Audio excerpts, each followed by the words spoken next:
In this video, I'm going to show you guys how at the age of 22 I was able to buy my first rental property and how that one rental property in less than 3 years pretty much doubled in value. So I'm going to get right into it. So again, thank you very much for tuning in. I really appreciate everybody who is following me on this journey, on this new YouTube channel that I'm starting. But pretty much to just start off the bat, at 22 years old, I had invested for 4 years in the stock market, so I had a lot of money for a down payment. And as anybody knows, if you invested at all between 18 to COVID time, you would have had a fantastic return. And then if you invested during COVID time, you would have had an insane return.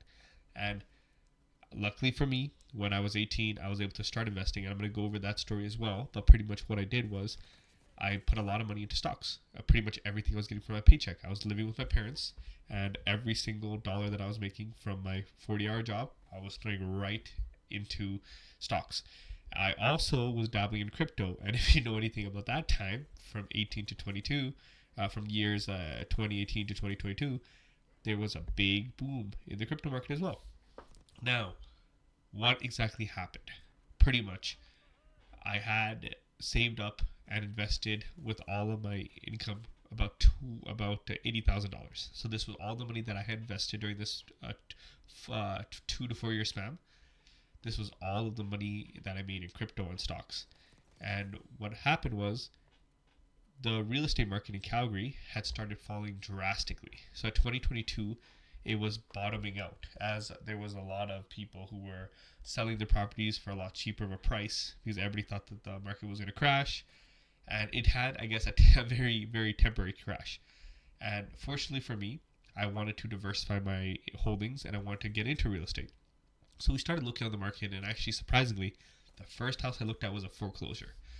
And as everybody knows, it's so hard now to get a foreclosure because everybody's way overbidding. However, during this time, there was still a lot of bidding, but people thought that the market was going to keep falling.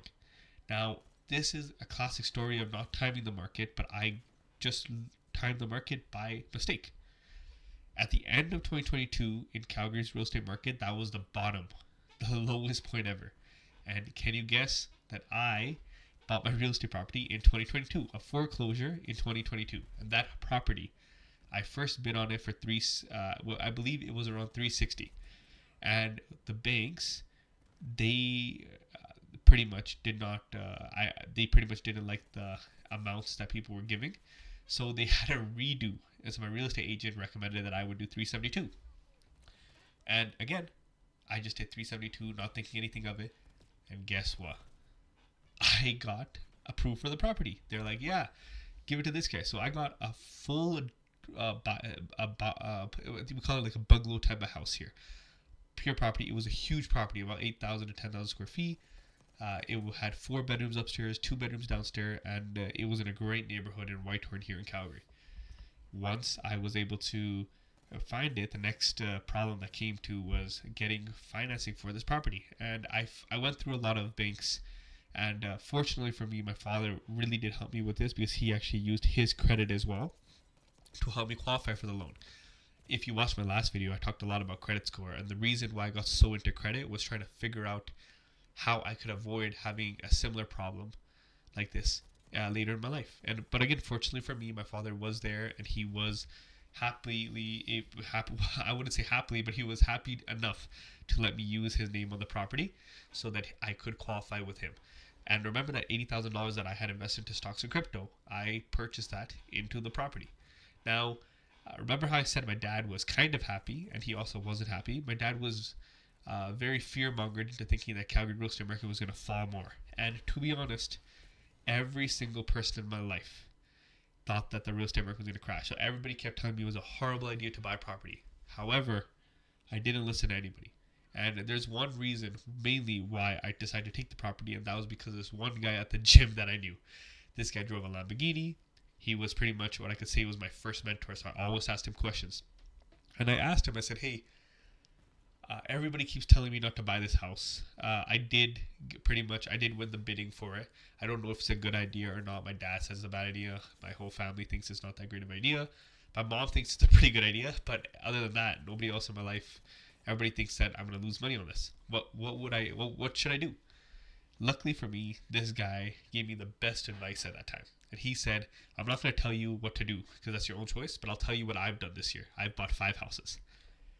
Once he said he bought 5 houses, that was it. I knew right away. I'm like, if this guy who I'm trying to become, this guy had a huge trucking company, he had a Ferrari, he had a Lamborghini, he had a lot of money. But pretty much, if I wanted to become like him, I had to do what he was doing, not doing what everybody else was doing, because nobody else was living the life that I wanted to live. Sorry, still recovering, but I took his advice, and because of that advice, I decided to go through with the deal. Now, there were so many hiccups throughout that deal, such as the bank wrote my name wrong, and it just felt like that the whole world was against me. So I was like, yo, why is this happening to me? Who puts the name wrong? And the bank wants to sell the property because it was a foreclosure.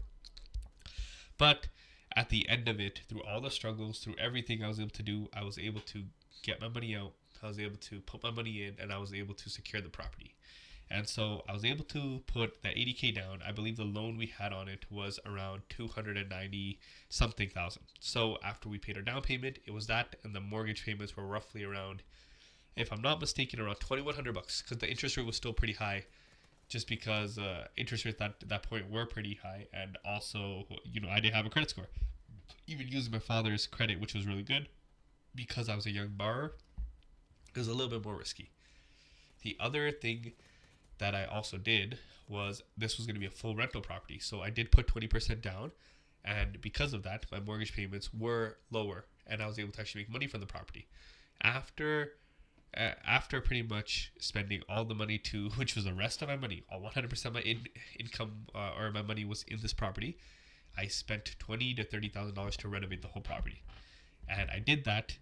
And once that was done, I was able to actually come out of it for very nice. Within the next year, the house value went to I believe $450,000. So all of a sudden, the money that I put in had already made me 70 grand worth of equity, $70,000 worth of new equity, plus the original 20% down. So I had $150,000 into this property.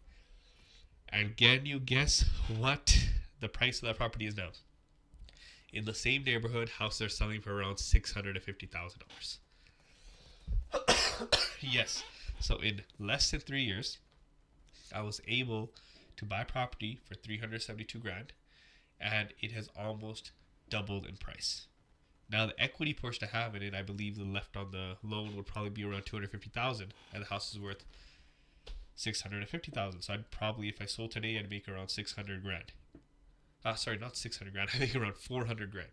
That is fantastic. And of course, this deal could have gone horrible as well. I still haven't sold, by the way. This deal could have gone horrible as well. But I got very fortunate with just being at the right time in the right place and having the right mindset at the time that I wanted to buy this property. And I didn't listen to the discouragement that I was getting from others who were telling me to wait it out. All those same people who told me to wait it out, guess what? 3 years later, they still don't have a property. Now house prices are double what they were in 2022. So everybody who didn't get in at that time, who thought they knew everything about the real estate market, suffers because of that. And I just want to put that point across, that you don't need to understand everything fully, but you have to have the mindset of wanting to do it right. And you have to really focus on doing what you think is right, even if sometimes it's wrong. And like I told you, my father at that time didn't think it was a good idea. But the reason why he finally decided to listen to me was because what we call him in Punjabi is chacha. Well, pretty much my uncle. He told my dad, he's like, if Rav loses his money right now, he's young. This is a good lesson for him. But let's say he makes money, that's even better for him. And pretty much, thankfully, my dad came to terms with it, and I was able to actually produce the property, which is one of the best financial decisions I've ever done. And it set me up for this whole journey where I was able to use the equity from that house to buy the next house and buy the next house. And at this moment in time, I'm currently at 10 properties. So in less than 3 years, well, I guess almost 4 years later, I'm at 10 properties. And I could not have done that without getting the first one. And, there's so many more lessons I learned from that. Like the first rental experience I had completely destroyed the house. So after putting $30,000 in, after they left, I had another $50,000 worth of renovations to do. And guess what? I learned my lesson. I definitely learned my lesson. And real estate's such unpassive resource to make money. However, owning physical assets like real estate do have so many benefits, and I'll go through all of those with you guys in future videos. But I just want you to understand that you need to get started. There's never a right time or wrong time to buy something. You're only going to figure that out later. But today you're not going to know. So if you're able to buy real estate, or if you're able to buy your first rental property, and you know that you can cash flow it, but you also know that, hey, if nobody rents this out, I'm able to pay for the monthly mortgage. It may not be fun, but I'm able to afford it so that I don't have to skip my mortgage. If you can do it, then do it. All right, take chances. And again, the younger you are, the more chances you should be taking, because you never know what's going to work. I never knew it was going to work, but this, I can without a doubt say that this is one of the most important aspects of what has created my financial journey. And without this house, I really would not have even started to diversify outside of real estate and stocks. Out of stocks and crypto. And thankfully, I got out of crypto. I made a lot of money in crypto, but crypto is one of those things which, the things with habits is what I say. Crypto is probably going to be a very, very fundamental part of everybody's portfolio in the next 10 to 15 years. However, if you want to build habits, you need to build good long-term habits. And I don't think putting all your money into speculative assets, because let's just say crypto does well, but there's going to be something outside of crypto. Whatever comes from quantum computing, for example, like there's going to be so much information about new technologies coming out that you're going to be rushing to put your money in. But if you do not build healthy habits of putting money into good diversified assets, and then you don't, and then you do, if you spend all your money and you don't spend your money on buying productive assets, then you might lose everything. And if you can create a great portfolio of stocks, then if you have 5% left over and you can spend that in speculative assets, that's the best situation to do. I will go over all of that, but I really appreciate you guys tuning in to how I bought my first rental property and how that rental property has produced me over $400,000. Thank you for everything, my friends. And again, it is a rental property, so it's still producing me cash flow. But for a long time, I was losing money on the property as well. And but again, the main factor is, if I sell today, I'm $400,000 richer, and that I can live with. Thank you so much, guys. Talk to you soon.